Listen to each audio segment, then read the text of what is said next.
vítam vás v televíznej relácii Bezpečne na cestách, ktorej si dnes budeme rozprávať, ako sa správať v hromadnom dopravnom prostriedku autobuse. Vítam u nás príslušníka dopravnej polície, pána Nikolasa Kryžáka a riaditeľku slovenskej automobilovej dopravy, pani Anežku Polubskú, s ktorými sa na túto tému budeme dnes rozprávať.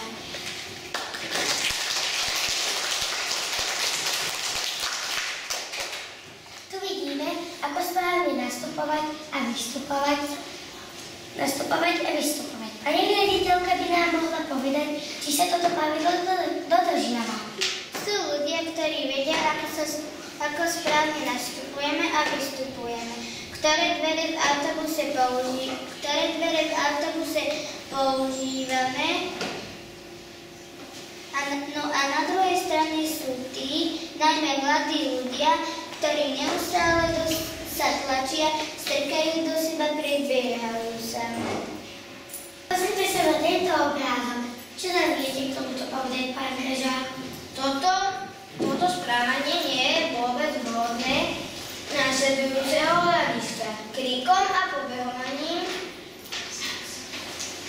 rušia cestujúcich a najmä vodiča, ktorý sa musí sústrediť na cestu a nie upozorňovať cestujúcich.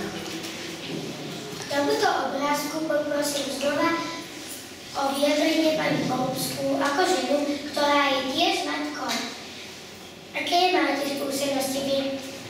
Mne sa to osobne stalo v období, keď som ja čakala bábätko.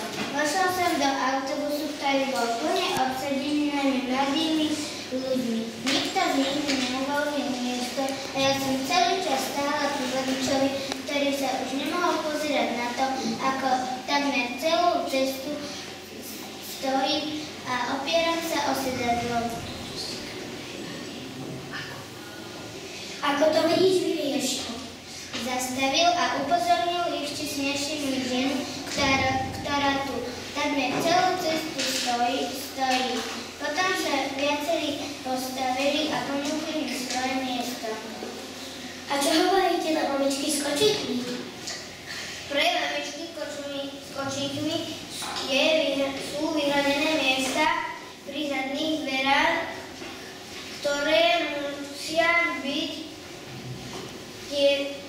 vždy dostupné a voľné pre kočíky. V autobuse sa však vozia aj ľudia, ktorí sú telesne postihnutí. Čo vy na to?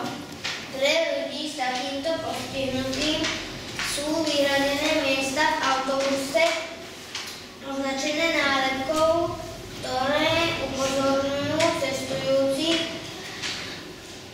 aby tieto miesta dostali voľné. Okrem chorých ľudí máme aj starých, ktorí tiež nevládzu stáť v autobuse. Môžete sa nám tomuto vyjadriť? Aj my, keď budeme mať starí a budeme pomoc potrebovať